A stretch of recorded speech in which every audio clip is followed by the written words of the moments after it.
E ko ino ko aru ke tamai. Ko uhi ku aunga ke aru ke tamai ko uhi ko ki mautolo.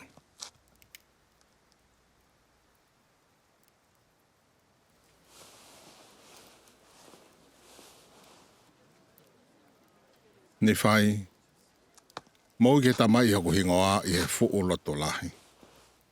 Ka kairi ha mo whai e ni, te mo mau e malohi ko uhi ko ia te mo rifaki kai ha mo ni ma, te mo whaki ai e lau mare maani ani. Ke haku hingoa te mo whaki ia, he u whai pehe e kwa apostolo.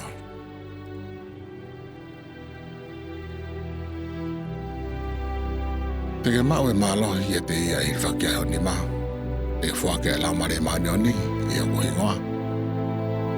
E te ke whakia i haku hingoa, he koe malohia a haku apostolo ke te ia, te ke hiri whakikai, te ke whakia la mare maani ani.